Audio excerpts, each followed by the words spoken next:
I really enjoy the quirky language of baseball, and we occasionally start our podcast with a first pitch, briefly going over a baseball term, old or new. So terms like can of corn or ducks on the pond can be quite endearing, cute even. Yeah, like Uncle Charlie's frozen rope sounds like chin music. See what I did there? I used 3 of those. Look them up. Sounds dirty. Sorry. Sometimes, though, acronyms can seem a bit too forced. I mean, scuba and snafu are great, but longer ones like CAPTCHA, the I'm not a robot quiz, can be cumbersome. I'm not sure how I feel about the term NobleTiger in baseball. By now you've heard this one, right? It's an acronym, and kudos to come up with whoever fit it together with a cute phrase. It actually sounds like a mascot, like a cute stuffed animal, the NobleTiger. Well, NobleTiger is an acronym, and it stands for No Outs, Bases Loaded Ending with Team Incapable of Getting an Easy Run. It's obviously not an official stat, but some commentators really gravitate towards using it. Could you repeat that again? I think you lost me after the word bases. It's worth repeating because it's so darn long. That's what she said. No outs, bases loaded ending with team incapable of getting an easy run. I mean, who knows? Maybe I don't appreciate it because nothing is more frustrated than when your team loads the base early in the inning and then doesn't take advantage of the situation. Then you're cursing at the TV screen and some bright commentator uses the NobleTiger term. When a team has loaded the bases with no outs over the past decade, your team's supposed to score about 87% of the time, and typically they score more than 1 run.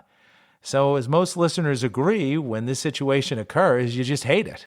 I just heard it used more and more by commentators over the past couple of seasons, especially because NobleTigers have increased over the past 10 years. The bases get loaded, some power hitter comes up, he tries swinging for the fences, and instead of situational hitting and getting one of those guys home. I've seen a couple of my fantasy players do that only to strike out. Yeah, I've seen some of your fantasy players do that too. Yeah, haha.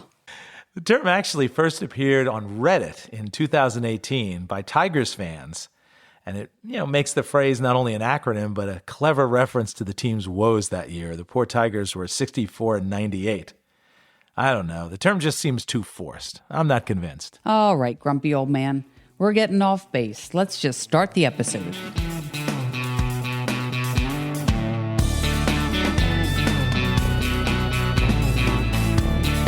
Hello and welcome to Fungos and Fastballs, the podcast of baseball history and trivia. I'm your host, Jerry Dines, and each episode will be a snapshot into America's pastime.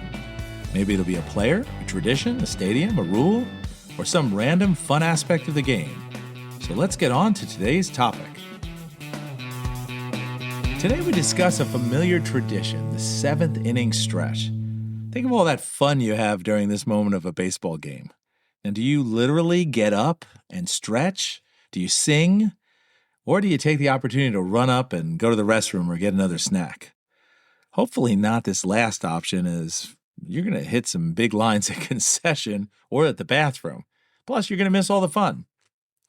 I personally try to make sure I've got my Cracker Jack ready during the singing of Take Me Out to the Ball Game, which really would get its own podcast episode. Brooke, add that one to the list. Oh gosh, easier said than done. That notebook is pretty full. I bet it is. Well, the 7th inning stretch is so ingrained in baseball culture. But when did it start? Why are we stretching? Why the heck is it at the middle of the 7th inning? Have people sung the whole time? Well, just like the origins of the game itself, and we're going to get to those origins in future episodes, it's already on the list too. But the origins of the stretch are heavily debated, almost mythical. A fantastic story that fits in nicely with the game's identity as America's pastime was on opening day, April 14th, 1910, attended by none other but U.S. President William Howard Taft. Now, that game was between the Washington Senators, who are now the Twins, and the Philadelphia Athletics, who are now playing in Sacramento. Taft was there to throw out the first pitch. Now, you probably know from your American history, Taft was a huge man. Remember, they had a special bathtub built at the White House for him. Sorry, wait, who knows this? It's in your history books. You learned it in like 5th grade. Is bathtubs in your history books? It should be. Oh. But he was over 6 feet tall. He's over 300 pounds. So understandably, by the 7th inning, he was feeling quite stiff and stood to stretch, especially on those wooden, unforgiving benches back then. Although the president might have had some cushions. I don't know. I haven't done that much research. But as he stood, also, everyone around him stood because it's customary when the president stands for others to stand. Well, this story is wonderful, fits in again with American history and that nostalgia and mythology, but really there are accounts of the stretch even close to 50 years earlier. Even a couple of years before the Taft game during the 1908 World Series, Cubs fans stood up during the 7th inning hoping to disrupt the Tigers' momentum. Even 50 years earlier than that, in 1869, fan stretching is noted in a letter by Harry Wright, the manager of the Cincinnati Red Stockings. Also that year, there was an article in the Cincinnati Commercial about a 10-minute intermission at the end of the 6th inning. Now, Brooke, although it probably didn't start there, personally, I'd like to believe that the story of the 7th inning stretch and its origins started at Manhattan College in New York City. Hold up. Where? That sounds familiar. Well, admittedly, perhaps I enjoy the story because it's my alma mater, or alma mater. My New York came in there, alma mater. But go Jaspers! So the coach of the team at the time, Brother Jasper Brennan, who brought baseball to the college, in an 1882 game saw that his students were restless in the stands and instructed them to stand up and unwind. And it brought great luck. They started doing it every game after winning that game. And, right in town there were the New York baseball giants.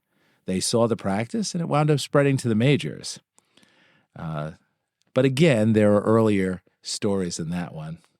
On a side note, Manhattan College has got a bit hoity-toity since I've been there. Now it's apparently Manhattan University. Ooh. Oh. But boy, did their baseball team stink when I was there. They didn't have a winning season in all 4 years. I really should have gone out for the team. I would have been raking. Yeah, you couldn't have done any worse than they did. And you probably would have gotten a little baseball card somewhere. Ooh. Your name on it. So it seems like the tradition of the stretch came somewhere between the 1860s and 1880s. But when was it actually called the, quote, 7th inning stretch? Well, that's equally nebulous. The actual term 7th inning stretch really doesn't come up in writing until the 20th century. It's mentioned at least since the late 70s as the lucky 7th. Well, 1870s, by the way. Oh, yes. Not 1970s, listener. No, we were calling it in the 1970s. Yes, but the late 1870s, people called it the lucky 7th. By 1914, though, it's mentioned in a Philadelphia cigar ad as the 7th inning stretch. So somewhere between the 1870s and 1910s, a term is born. And follow us on Instagram and Facebook because I have a photo of the cigar box with the 7th inning stretchers.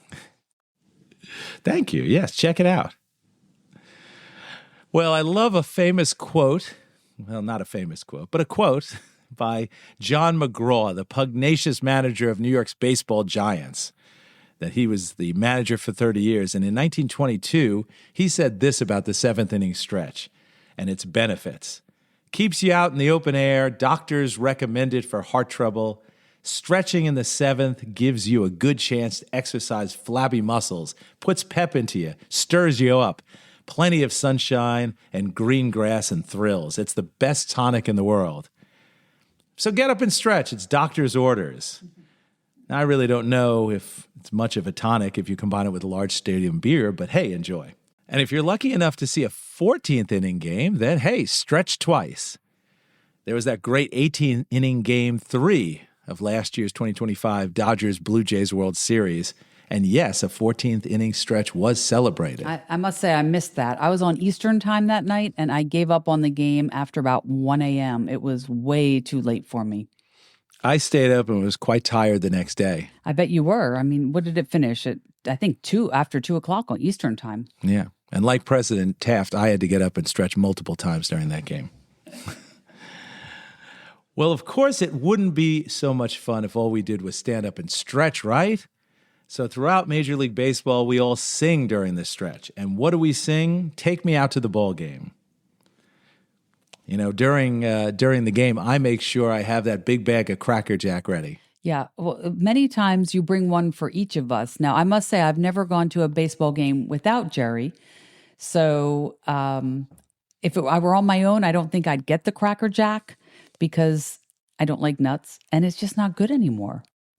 Well, it needs more peanuts, but you don't like nuts, so what's the problem? Well, it's just a little sticky. Yeah. It used to be much crunchier, and hey, what's the prize in there? Which is the only reason you used to get Cracker Jack was for the prize. Those little lick-em tattoos. Lick-em tattoos, because that's what every adult wants. Well, Brooke may prefer fiddle faddle, but that's not in the darn song. Now, one pet peeve I do have, never pluralize Cracker Jack.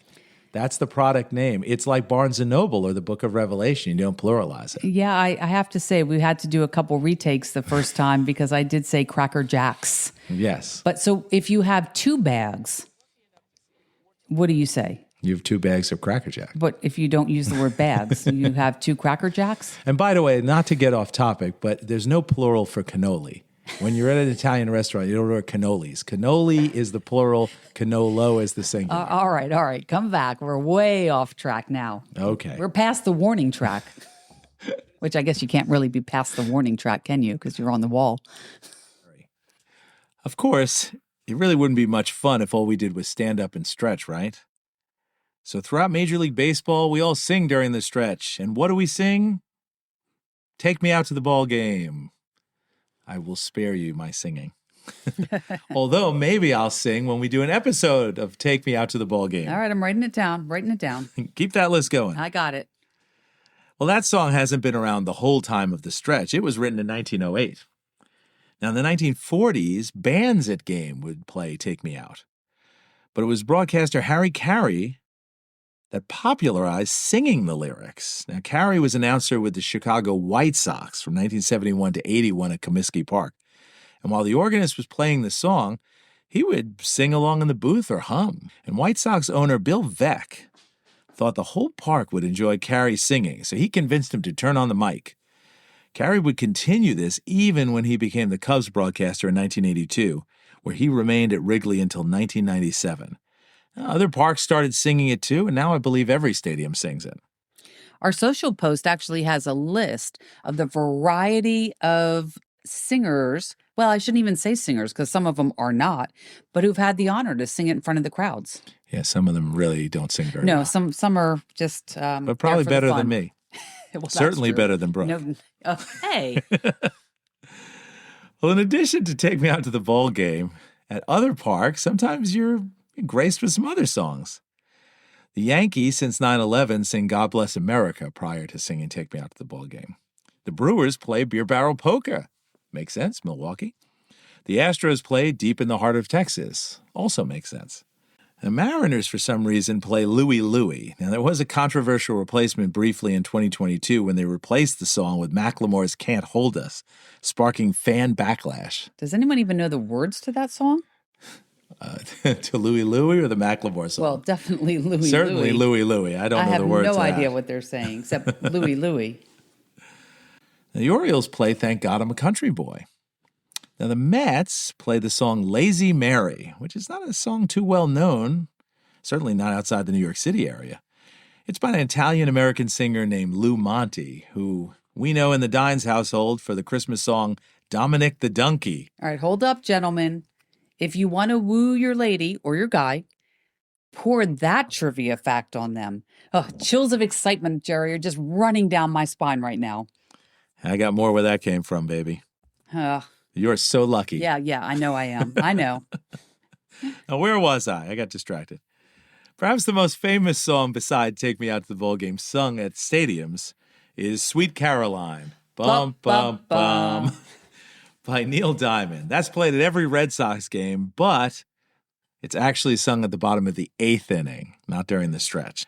An interesting tradition I learned is from Toronto, where Blue Jays fans are led to a literal stretch as Health Canada officials lead fans in stretching exercises to the club song OK Blue Jays before Take Me Out to the Ball Game.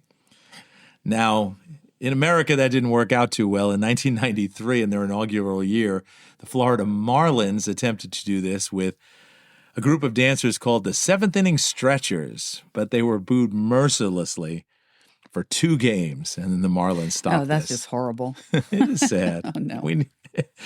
We're just not as healthy as those Canadians. No, we're not. And the stretch isn't unique to baseball in the U.S. In Japan, Japanese baseball also has a 7th inning stretch called there the Lucky 7. Well, you got to see this. The home team's fight song is played, balloons are released, and the visiting team gets to sing their team song at the top of the 7th. And this makes for a rollicking, colorful spectacle. I'll have to put it on social, Jerry. I looked it up on YouTube.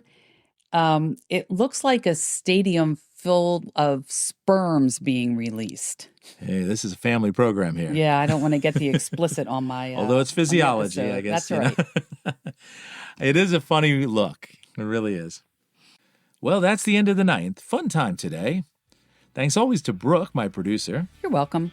And shout out especially to my bank teller, Terry, who assured me he'd be listening. Do you actually know where our bank is? Watch out, I even know our ATM code. No.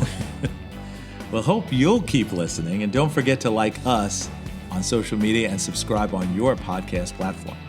Heading back to the locker room, this is Jerry Dines and Fungos and Fastball.